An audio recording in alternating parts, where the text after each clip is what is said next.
Born in the darkness of the dungeon, raised on monster's milk, underestimated by all. But Kim Jinwoo will conquer every labyrinth alone. Deadly beasts, treacherous guards, nothing can stop him. The Snake Emperor forging his own legend. The decades-long war between the surface and the depths finally concluded, resulting in a hard-fought victory for humanity. As the labyrinth masters surrendered, they released their captives, but amongst the survivors were infants born in the absolute darkness. Dungeon babies who were raised on monster's milk after their mothers perished. These children possessed otherworldly strength, leading the rescuing soldiers to question if they were even human as they brought them into the light. Fast forward to the present, and a film crew is dragging Kim Jinwoo back into the abyss, hoping to get rich by filming the second floor. They openly gossip right in front of him, mocking the fact that he's the only dungeon baby who notoriously refuses to enter the labyrinth, assuming his reluctance is due to being weak rather than having common sense. As they descend, Jinwoo warns the group to keep their guns holstered and avoid conflict to survive the trek. Naturally, the hired guards possess the survival instincts of a brick, dismissing his advice with condescending sneers about protecting the baby, while they chatter loudly in a death zone. When they stumble upon an injured under beast, Jinwoo tries to sneak past, but the guards decide it's the perfect time to earn their paycheck by opening fire, completely ignoring Jinwoo's desperate scream to stop. Despite Kim Jinwoo's desperate command to hold fire, the trigger-happy guards unload enough ammunition to suppress a small army. The monster drops dead, and the group instantly transitions from terrified trembling to unearned arrogance, marveling at the scientific breakthrough that bullets actually kill things. Jinwoo tries to snap them back to reality, physically grabbing the leader to explain that their noisy celebration just rang the dinner bell for a much larger predator. He urges them to dump their gear and run while the beast is still distant. However, greed is a powerful drug. The guards listen to the approaching footsteps of death and start doing mental math, calculating that killing the new threat will make them millionaires. Realizing that you can't save people actively trying to win a Darwin Award, Jinwoo abandons the suicidal looters. He drags the filming crew away, but they are too dense to appreciate the rescue. As they follow him, they complain about their wasted budget and lost footage, convinced their guide is just a coward fleeing the scene, completely oblivious that his cowardice is the only reason they haven't been turned into monster chow yet. Jinwoo commands absolute silence, cold and pragmatic. He explains that the other group has effectively volunteered to be bait. The predators heard their gunshots and are already culling the herd. Right on cue, a massive set of jaws snaps shut in the darkness, reducing a straggler to calories with a sickening crunch. The panic is palpable through the camera lens as the reality of the dungeon sets in. Jinwoo doesn't waste time mourning. He draws his blade with fluid precision, his eyes glowing purple. As he prepares to engage, he dashes forward, activating weakness detection to dismantle the threat. Even as he fights, he justifies his ruthlessness to his horrified companion. The guards were walking blood beacons, and trying to save them would have been a suicide pact. The girl screams as the beast, a high-level wolf monkey that has no business being on the first floor, finishes its meal. The echoes of the initial gunshots ring out like a death knell, drawing in the rest of the pack. Jinwoo realizes they've been tracked by the entire family tree, and as the cave ceiling comes crashing down around them, the real hunt begins. The massive beast brought its fists down, intent on turning the girl into a permanent stain on the floor, but Jinwoo intercepted the attack with the casual annoyance of someone swatting a fly. Realizing the monster had friends, he scooped up the girl and warned her that a few broken ribs were better than being dead, before sprinting away at a speed that tested the limits of her internal organs. Behind them, the beast smashed the ground in a temper tantrum that reshaped the landscape. Once they found a quiet crevice, the girl didn't offer gratitude. Instead, she tearfully accused him of negligence, asking why someone with his strength let her entire team get wiped out. Jinwoo looked at her with the emotional warmth of a glacier and corrected her job description error. He was hired as a guide, not a babysitter. Her team was a collection of arrogant tourists who treated his safety warnings as mere suggestions, effectively speedrunning their own deaths. When she asked why he bothered saving her specifically, Jinwoo delivered the most romantic line possible: dead clients can't sign paychecks. As long as she was the one holding the money, he would keep her breathing. However, his tactical retreat had a slight navigation error. In his blind dash for safety, he had accidentally sprinted them straight into the labyrinth. Gravity abruptly decides to cancel the floor's subscription to existence, sending Kim Jinwoo and his client plummeting into the abyss. After a blackout that resets his consciousness, Jinwoo wakes up in the rubble with a throbbing headache and a left arm that has snapped like a dry twig. He quickly scans the area, realizing two things. First, he survived the fall, and second, his client didn't, which means his paycheck has tragically expired alongside her. He assesses his surroundings with the pragmatism of a man who just wants to go home, realizing he's fallen straight into the center of the labyrinth. He spots a massive stone crest of a snake on a sealed door and notes the silence, hoping the place is abandoned. Unfortunately, the dungeon has a strict no easy days policy. A colossal serpent manifests from the shadows, striking with a speed that barely allows Jinwoo to register the threat.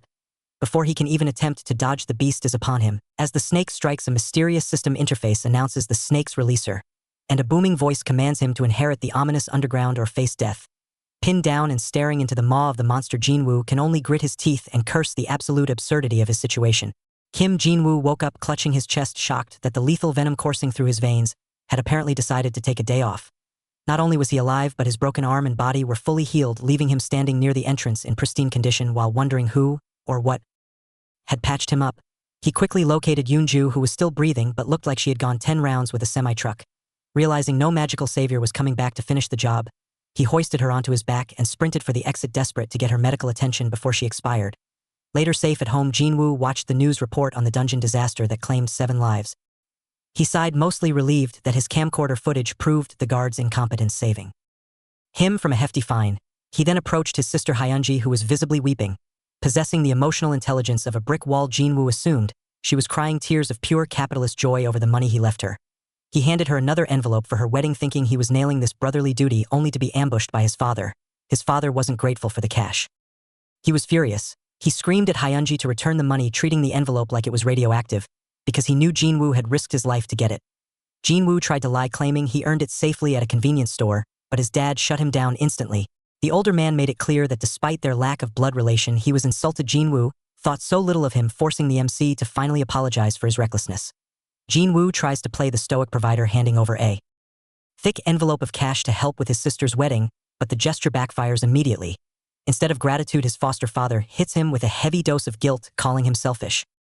Not for hoarding money, but for thinking they'd happily spend cash he earned by nearly dying. The old man reminds him that family doesn't trade in blood money, a sharp contrast to the grim reality of most dungeon babies, who get adopted solely for government subsidies and end up in abusive households. Jinwoo realizes that despite his origins, he managed to roll a critical success on his adoption luck stat. Back in the safety of his room, the family drama is replaced by supernatural IT support. Jinwoo examines the snake tattoo on his wrist, which projects a holographic status window identifying him as the underqualified owner of Naga's Labyrinth. He connects the dots to the dungeon where he was originally bitten, realizing the system is treating real life like a poorly balanced RPG. Noting a blinking notification on the portal option, he does what any gamer would do and pokes the shiny button. The interface shatters like glass, dragging him through a spatial distortion and dumping him onto the cold floor of the labyrinth. He barely has a moment to admire the snake decor before he's ambushed by the same monstrosity he encountered previously. The creature moves with terrifying speed, forcing Jinwoo to abandon any thoughts of a warm-up. He realizes instantly that this isn't a tutorial. If he doesn't unleash his full power immediately, his second visit to this dungeon will be his last. Jinwoo prepared to fight for his life, only to be hit with a confusing promotion instead of an attack, as the mysterious entity declared him the 18,230th snake's releaser and the new heir to the Naga throne. The entity promptly faded away, leaving Jinwoo screaming into the void that he didn't want a crown. He just wanted cash for his sister's wedding and hated labyrinths with a passion. His angry rant was interrupted by his sister's voice tearing through reality as a portal to his bedroom opened directly in front of him. Realizing the dimensional breach wasn't soundproof and that she was about to walk in on a dungeon boss room, he panic dived through the rift to body block the entrance. He landed back in his room, drenched in sweat and physically wrecked, while his sister Hyunji stared at him, confused by his sudden perspiration and lack of wardrobe change. Spotting his computer, she assumed her notoriously boring, hobbyless brother had finally taken up gaming, a misunderstanding Jinwoo accepted, rather than explaining he was now the king of the underground. As he reflected on how dungeon babies like him felt unnerved by peace, Hyunji apologized for making him go back to the dungeon for money, unaware of the chaos that had just ensued. Jinwoo ushered her out, pretending everything was fine, only to peek back through the closing fracture and witness a true tragedy. A goblin was happily looting his wallet from the coat he left behind. He stood frozen, staring into the void with the hollow expression of a man who realized he had survived a death match only to get robbed by a level 1 mob. He spins a lie to his sister, claiming his strange behavior is just the side effect of being deeply immersed in a new game. Hyunji, sweet and unsuspecting, buys the excuse, completely leaving the room with a smile while thinking her brother has finally found a passionate hobby. Once the door clicks shut, the facade crumbles. Jinwoo locks the room, whispers a guilt-ridden apology to the empty air, and dives straight back through the dimensional tear. He lands in the stone halls and immediately tears the place apart, searching through the loot pile like a desperate raccoon. The magical artifacts are safe, but the cash is nowhere to be found. A system window cheerfully informs him that while he was away, an imp broke in and stole the money. Jinwoo stares at the screen, furious at the absurdity of a dungeon monster stealing useless human paper currency.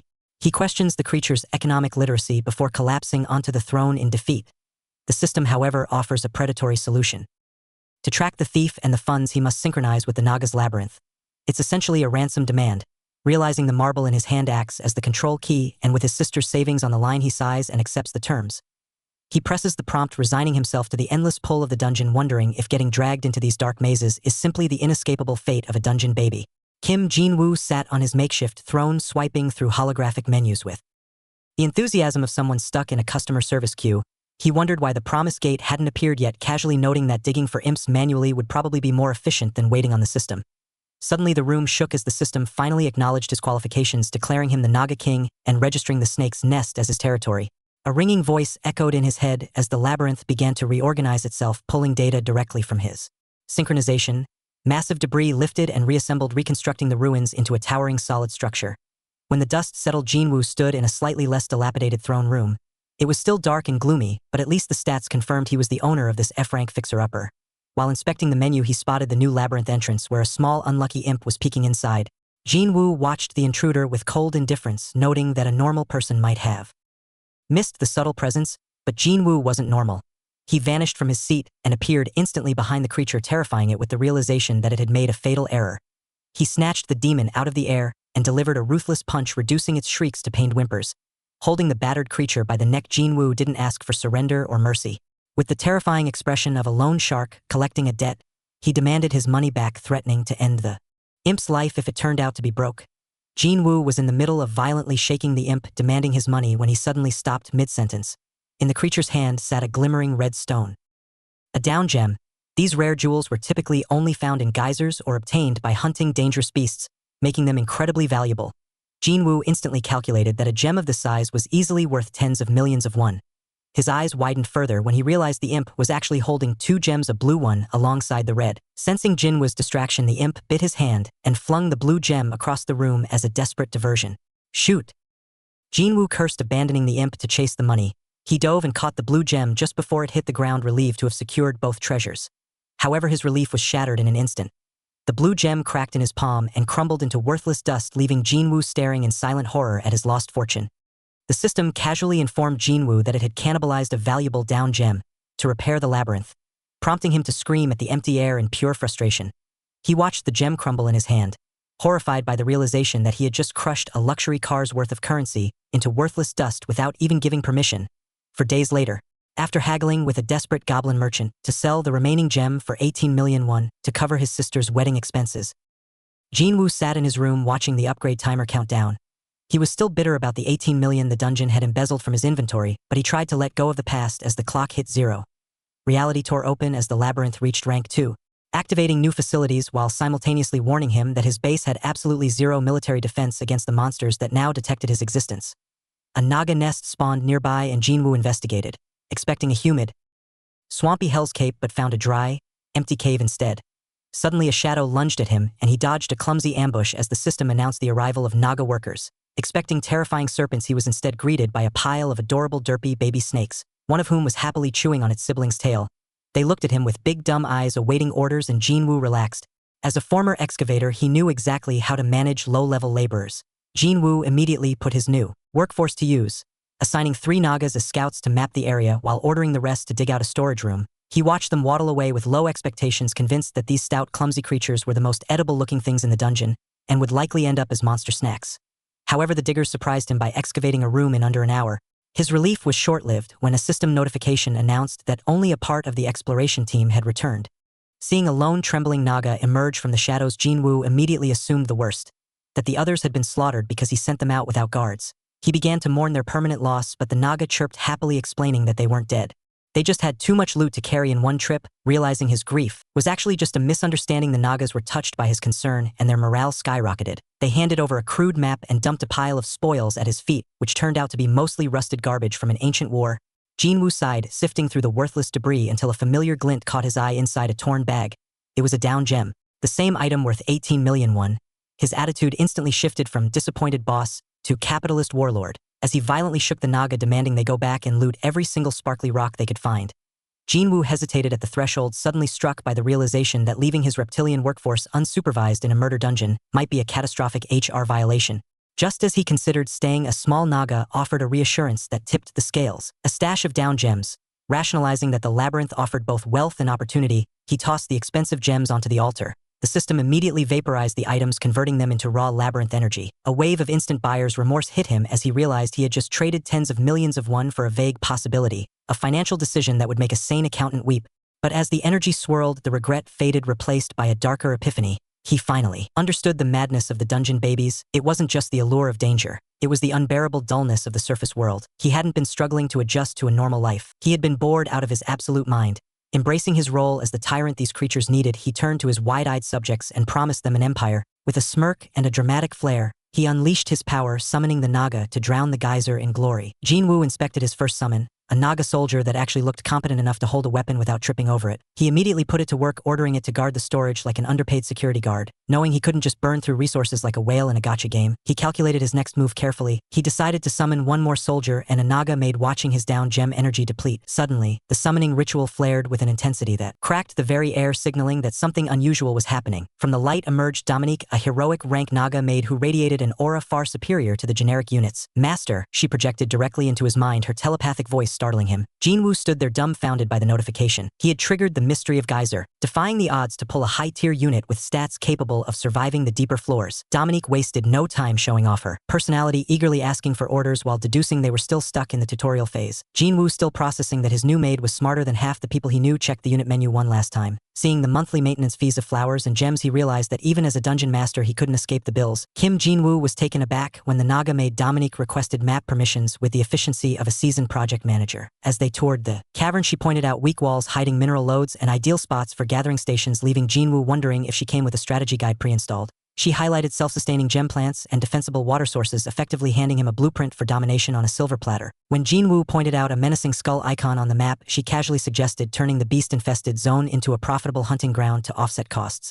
Impressed by a Naga that actually possessed critical thinking skills, Jinwoo admitted he hadn't expected such coherent advice from a dungeon monster. He explained that his schedule in the surface world was tight, prompting Dominique to advise an immediate military buildup to defend the coreless labyrinth in his absence.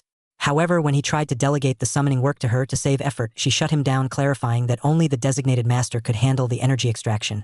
Curious about the loyalty of his new subordinates, Jinwoo asked what would happen if he failed to impress them. Dominique's gaze sharpened as she explained that while some might leave, no Naga was stupid enough to strike down the royalty of the geyser. Satisfied with her answer and eager to skip the small talk, Jinwoo officially welcomed her to the team. With 133 gems burned at the altar, the labyrinth upgrade began, signaling the start of his proper reign. The merchant tries to sell Jinwoo on hunting hell spiders, claiming the gems inside make it a gold mine. But Jinwoo shuts down the sales pitch with a flat refusal. Changing tactics, the old man examines a high-quality red gem, complaining that the dungeon's ecosystem is crumbling and veterans are scarce. He then makes the tactical error of bringing up Jinwoo's struggling family to pressure him. That hits a nerve. Jinwoo snaps, unleashing a wave of force that cracks the room and leaves the merchant looking like he just saw his life flash before his eyes. The mood darkens instantly when Jinwoo realizes the extent of the old man's knowledge, demanding to know if he dared to run a background check. The negotiation in the office quickly turns volatile as the merchant tries to excuse the damaged goods by blaming the superhuman strength of dungeon babies. He attempts to appeal to Jinwoo's empathetic side, noting that people without families are hard to trust because they have nothing to lose, but suggests Jinwoo is different. Jinwoo, however, interprets this as a threat rather than a compliment. He leans in with a terrifying glare, calmly informing the merchant that if anything happens to his family, the man will personally witness exactly what happens when a dungeon baby goes psychotic. Terrified by the sudden shift in atmosphere, the merchant immediately capitulates, mourning his destroyed credit and his broken coffee table as Jinwoo demands the money transfer and leaves. The scene shifts into a violent nightmare of the past. Hell spiders swarm a settlement, slaughtering the workers who dedicated their lives to digging the labyrinth. Amidst the chaos and screams for help, a massive shadow looms over the destruction. Duke Geyser, the traitor responsible for the massacre. Jinwoo wakes up with a sharp gasp, his heart pounding from the memory. Dominique is immediately at his side, her expression filled with concern. Jinwoo tries to brush off the nightmare, claiming it's all in the past, but the tension in the room is palpable until his eyes land on his lizard subordinates. He bursts into awkward laughter, noting that their goofy, unthreatening appearances are distinctly unlabyrinth-like. Dominique worries they aren't to his liking, but Jinwoo assures her that their harmless vibes are actually helping him calm down.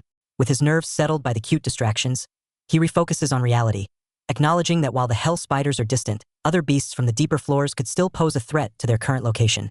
Jinwoo checked the upgrade status just as the countdown hit 0, finalizing the labyrinth's third rank.